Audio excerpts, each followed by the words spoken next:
Hello, viewer, and welcome back to Games with Dialogue Plays RPG Maker MV.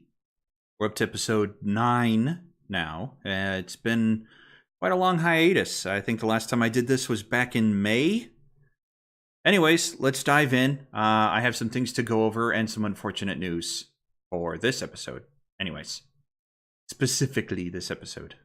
Well, you might notice that I changed up the cave for Ulta's cave. I named the village Ulta. I switched it up because while I like this cave, it's a little too big for this prologue. I just wanted something short and simple to get the story rolling. The bad news is that I've already recorded episode 9.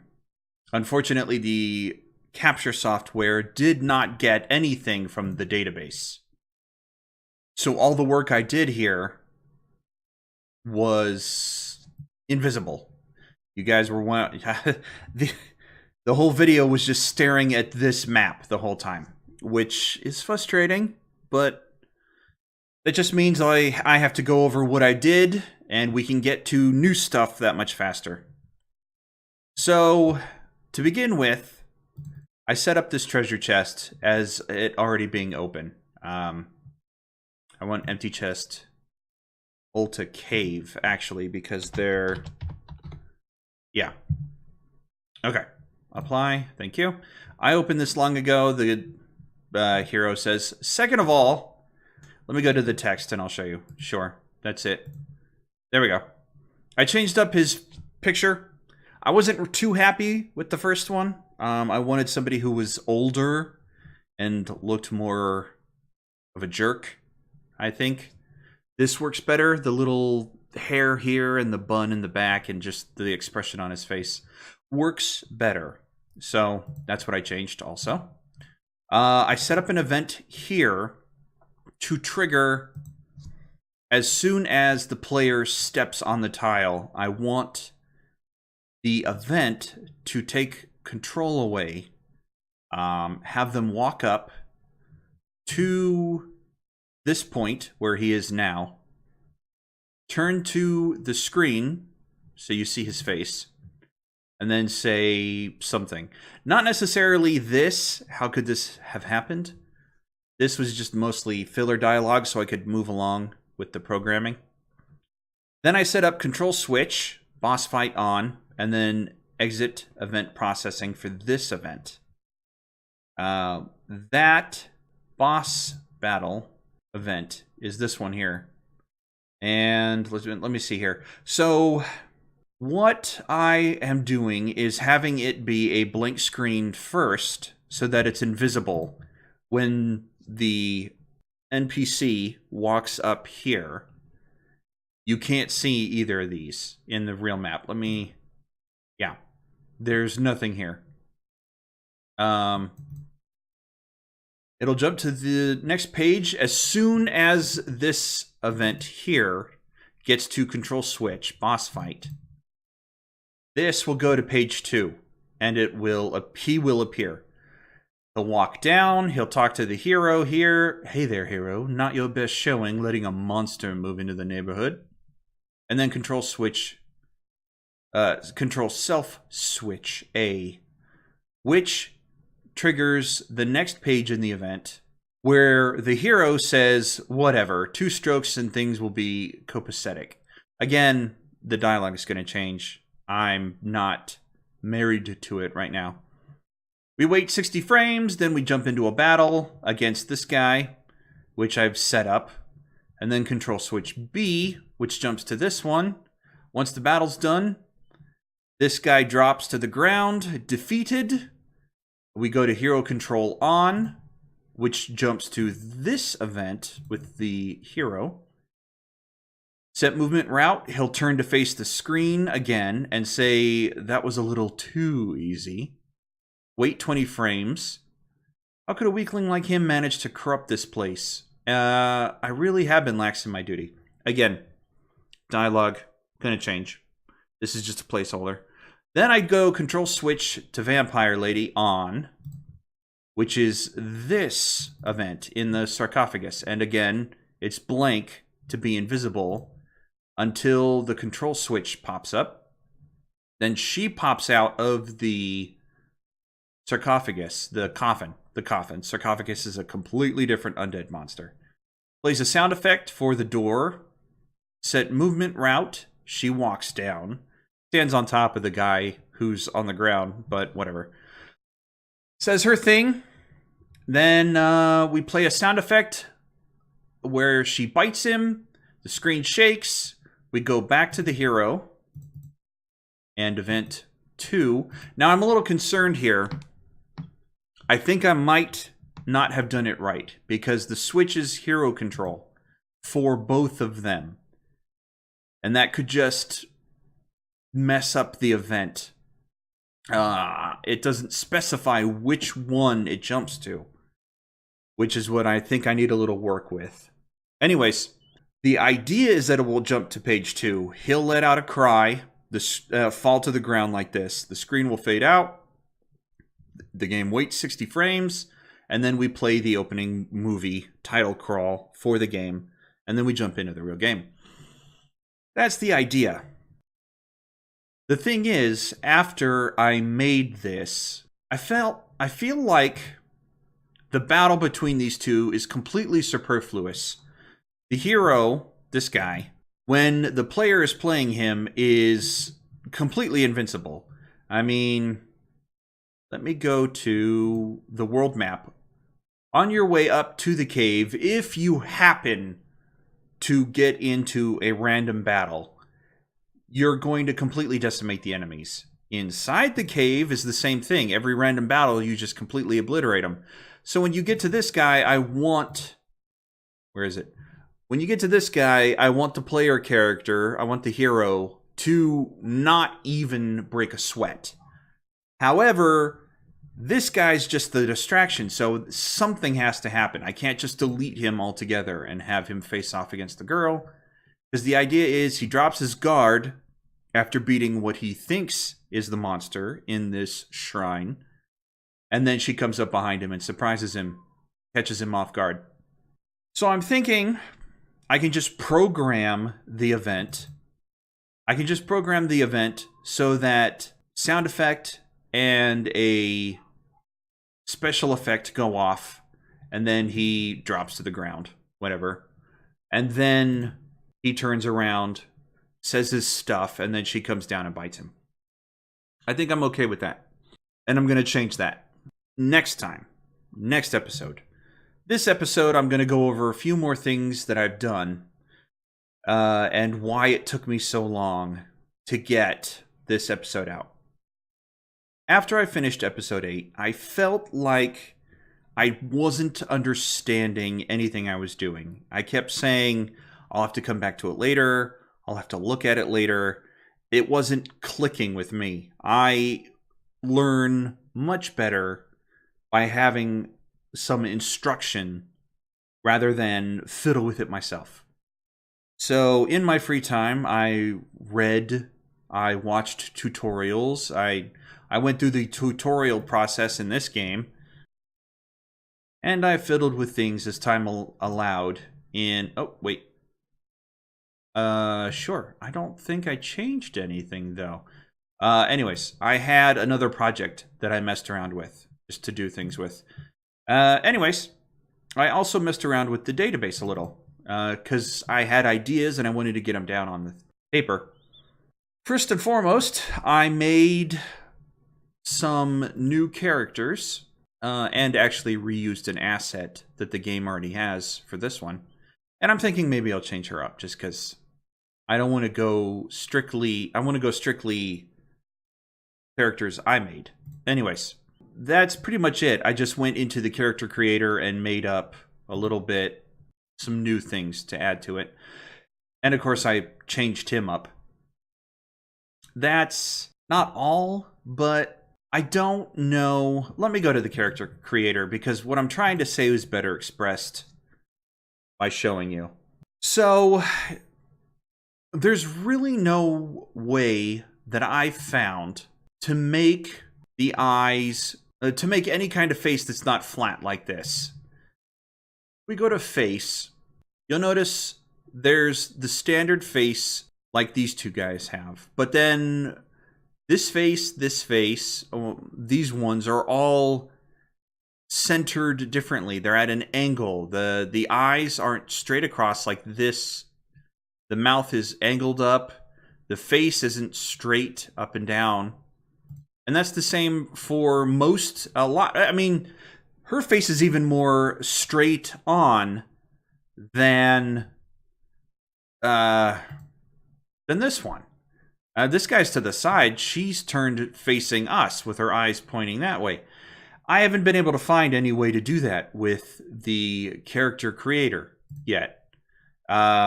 Which is annoying, I must say, because it gives them a little more personality, a little more life than the standard character creator. I mean, look at these. All of these people are facing one direction with their eyes going in one direction. And it's kind of annoying. And I haven't found any way to fix that. So I kind of just have to shrug. And I could use these actors. I mean, if I wanted to. But there's no way to keep the face and make some changes like hair color or eye color or clothing color, because I can't alter it without losing the unique facial profile. So I'm stuck with it. That's all right, though. I mean, it's okay if the main characters all face in the same direction. It's not a big deal. Kind of annoying, but it's not a big deal. I also added a couple of downloads. Let me see here. These guys, especially. These guys. Who else was new? Sci-Fi Other? Yeah, that's it. There were a bunch of free downloads I found that I just added to the files so I can use them later. And these two I made, specifically the vampires here. The lady and the guy. We might not ever actually use this one. I mean, we could use it in the future. We could actually even have him be this version after he's killed or turned or whatever you want to say by her at the end of the prologue. That's fine too. Classes I went through and I added a whole bunch. It's basically just names and gear, what they can equip right now, and what kind of magic they use, or skill types that they use. I didn't do any of the parameter curves, skills to learn, or anything like that. Just brainstorming different classes that I might want to add. The idea being that the main four, the player characters, can equip classes like items. And they can shuffle them around between each other so that the player's not stuck with the same class on the character through the whole game. I wanted to add a little bit of variety on a replay. I also want to be able, the four player characters, to be able to equip more than one class at a time. I don't know if that's a good idea. I certainly haven't play tested it yet or even started trying to do it. But having them be able to pick three, like a mix and match, letting the player choose if they want to have a warrior and a priest and a alchemist all on one character and get all of those skills together. Maybe some of the skills work well together. Maybe some of the classes clash. Who knows? The idea is to experiment and have fun and just mix and match at your own leisure. That's the idea anyways. That's a lot of work ahead of me. So that's what I have to look forward to. And we'll cover those. Of course, we'll cover that in its own episode. That's just stuff I've been working on. Skills are a little more involved. I started throwing things at the wall to see what stick and filling things out. Obviously, elemental spells are quite easy to do. I just do ice, single target, single target, single target, and then you just increase the mana cost and the damage it does. Simple enough. I want to have scope all enemies for each of the elements. which I listed here: fire, spark, wind, light, and then fire, spark, wind, light. I want to have all enemy versions, which will be down here further. I did make a mistake. I kept the ice together, but I started with the base version of each element, and then I decided to go through and do the next two and next three. I should have just kept them all together. It's not like I can move it now. If I right-click, I can't move it and keep them all together. It is what it is. I can delete it all and start over, but I mean, the list is going to be what it is. Now, one thing I learned about the game, the software, actually, is that there are skill types that enemies can use, specifically for enemies. If you go here and go none, only enemies can use these skill types. The heroes can't access it, which is pretty cool. So I can have things like double attack and triple attack set aside for just enemy use. I can make skills that the heroes can't learn. There is another option here. If I go to, I think it's types. Yes, skill types. And let's increase it. Come down to 5. Go to trainer. Trainer. Okay. That's not, apply is what I wanted to hit. I'm so used to doing it the other way. Now if I go to skills and I go to void, I can set this up as trainer. And I can have a character class that can learn monster skills that are listed under trainer. I could have a whole list of skills with none that are only enemies. And I can put a whole bunch of monster skills under trainer that only one class can get access to over time, which is pretty cool. I'm not going to do that, but it's still pretty cool. Yeah, I'm not going to do that because while I like blue mages, while I like classes that can take certain enemy skills, it's just more work, really. Plus, I want to reinforce the idea as you're playing the game that the bad guys are using bad magic. They're using darkness, they're using the void, whatever you want to say. They're using something anathema to life and goodness and light and humanity. I don't know. I'll think of something to describe it. But the heroes use bright, the enemies use void, and that's what I want to keep as separate here. It also helps me build specific enemy skills around that theme without bleeding into the heroes and confusing. Well, not confusing, but it just helps keep it separate, really. Attack and guard are actually set in stone. You can see down here in the notes, skill number 2 will be used when you select the guard command. The game's already pre-programmed with that. I can change up the values here, but there is a state in the game that's already set as guard. Let me go to state and actually explain that to you guys. Not that it's hard to explain, but you can see here special flag guard, that's already programmed in the software. There's not anything I can do about it. I can set up special guards if I wanted to make another state that had a different type of guard. I could do so. Actually, let me go into that now. Let's see. Well, if I set up guard, right? But then I also give it something like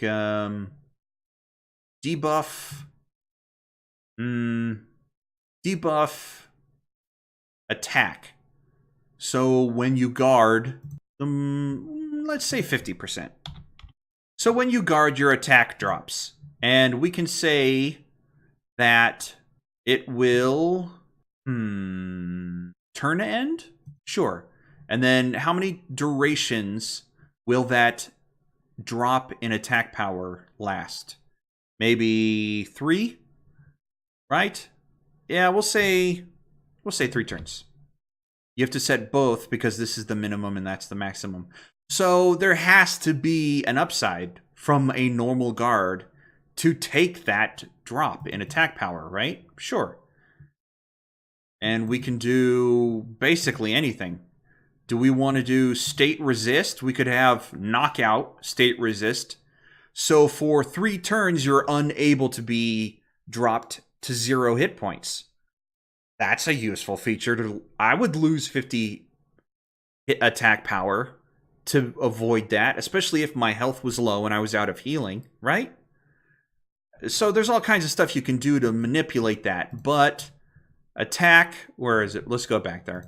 Attack and guard are set in stone. You can see the formula here for attack. I can change that, but the add state normal attack I can't change. I don't have to use it. Dual attack, you can see one enemy repeats twice, so you'll do a normal attack twice. Double attack hits 2 random enemies for an attack. So instead of hitting one guy twice, you'll hit 2 enemies once. Same with triple attack. There's all kinds of stuff you can set up. Let me go down to... And then escape is also a special event that has already been pre-programmed into the software, and I don't have to touch it. Success rate, I could change. If I wanted success to not be guaranteed with escape, but I don't want to mess with that now. Especially for training purposes, I don't want to make it harder for me to flee. Moving on.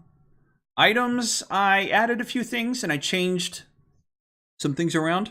The software comes with 4 pre-programmed things. Mystic Water restores MP. Panacea, that's not the name it comes with, but basically it cures all status ailments. I just changed the name. Adrenaline, revive a knocked out ally. I changed the name. Changed the icon into a needle. Portion. I like potions in games that restore a percentage of hit points. I always have. I prefer that over the weakest or earliest potion that becomes nearly obsolete by the end game when you've got thousands of hit points and you're recovering 20 per use. This keeps it viable for the whole game. So Q portion, quarter potion, basically. What else? Half portion and full portion. Let's see what else. Pick me up was going to be a full revive, but I like the name Pick Me Up. That's why I added it. Right. I remember, because I had Rewind Glass that brings an ally back from knockout with full HP.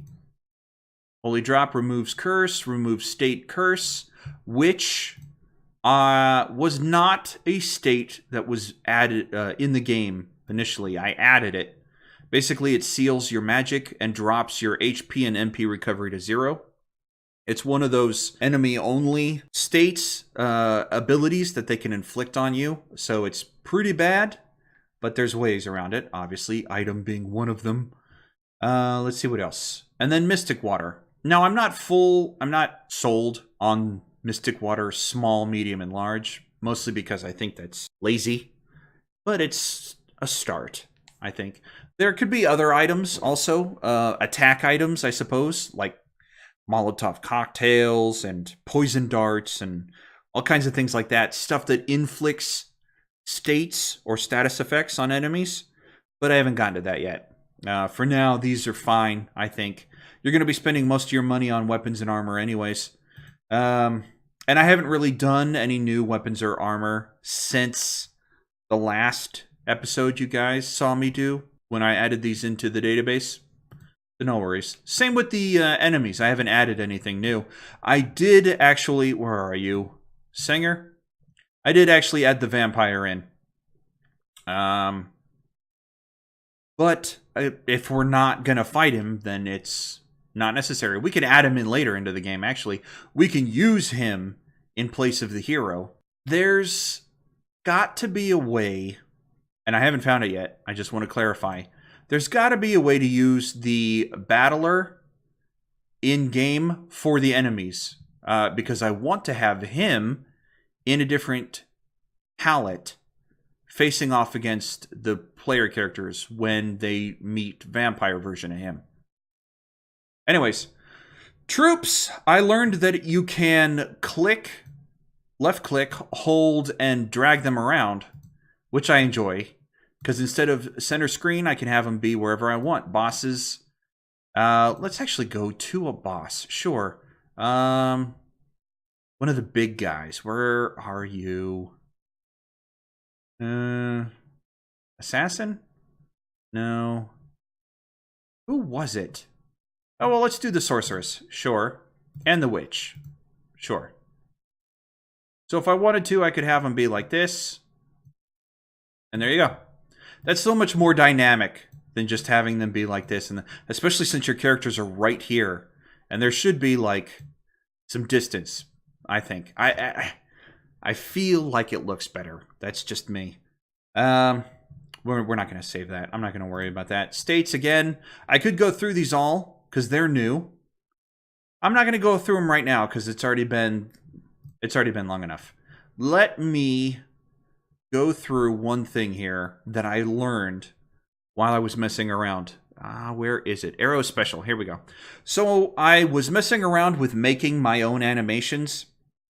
You can take what the database already has filled out. In this case, Arrow Specials here. This one is highlighted, but you can see down here, kind of, because the color, it's not really great. But I used this template and the sound effects, and flash timing, and frames to build my own. Because I was not happy with this one for bow and arrow users. Sound's going to be a problem. Sound is going to be a problem because it's going to be loud. How do I turn that down before I show you guys what I'm talking about? Well, fair warning, you should turn down your volume just a little because I don't know how to do that with the playtest. But let me show you why I don't like this one. For a simple bow and arrow attack. See? That's too much. Too much. Plus the color's all wrong. If I was using like some kind of holy arrow attack, maybe. But it's just, it doesn't work well. So I built this for a simple attack. You should turn down your volume again. See? That's very simple. I am missing a frame at the end with the flash, which denotes the guy being hit. That will come up here. And all I really have to do, I don't even have to build it myself. Because I like, where is it? Here it is. I like the sound it makes. It's 3 frames. It's a flash. If I could just find it. No, wait. No. Because this one goes straight here to being in him. I need the flash. Well, I can just copy. And then scroll down. Arrow Special. Add it here. Paste. And then we can do it again. Again, sound warning. You should probably turn it down. See?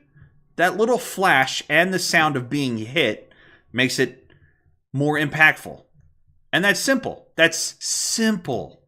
And I can do that with all kinds of things. I can take the animations from this shoot barrage, shoot normal. You know what? I was going to show you a perfect one that has a split right down the middle of what I enjoy and what I don't enjoy about the power. Okay, so here's Absorb. Comes in and goes out. I like the idea of a powering up ability on either the enemies or the heroes for the first part, where it goes in like that. When it comes out like that, that's good for an explosion or maybe like a bleed off of energy, MP, if you're having a character use a MP absorbing ability.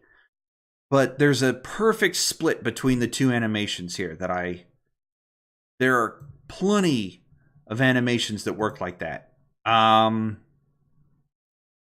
that's easy enough to set up too. because I can just go into the generator, find them, and make what I want for animations.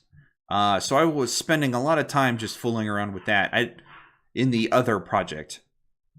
Tile sets, I really didn't mess with. There's not a whole lot to mess with.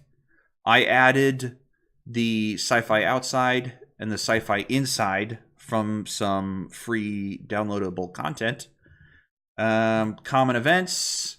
I want to set up, instead of random encounters, I want to set up boss encounters. Because it seems like a common event that you would want the event creator, hold on a second, event editor to be able to call up whenever you want. Just, where is it? Here, battle processing. If I just go to edit, troop, designate with variable. I can go to variable boss fights if I wanted to. I don't want to. Or if I wanted to bring up common event, right there. If I wanted to bring up common event boss fight. Simple.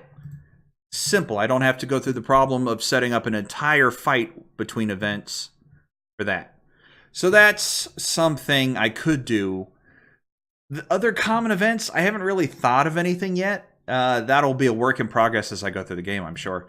System, I haven't touched. Types, again, I went through skill types. The software starts with magic and special and item. I just added passive. And I'll get into the hoops you have to jump through for passive abilities in the future. But believe me, it's annoying. Because you can't just set an ability and be like, there, it's done. Especially passives are a little more complicated, but we'll get into that later. Elements, I added light and darkness. Simple. The game starts you with fire. I think the game starts you with fire, ice, and thunder. I could be wrong. It might not give you ice. I had to add earth, wind, light, and darkness. I know I did. I should have actually written that down. And then, of course, the weapons and armor types, we went through that. I added soul echoes because those are the class equips. I was thinking, like I said, I was thinking players would equip classes like items. And that's what the soul echo, it ties to the class. And the actors can wear echoes. Equipped armor, traits, I can set anything I want for the actors. One guy could be stronger, one guy could be better at magic. It all just depends on what I want to do with them. Anyways, that's it for what I've done, what I did last recording that I lost, and what I'm looking for in the future. I'll see you guys in episode 10.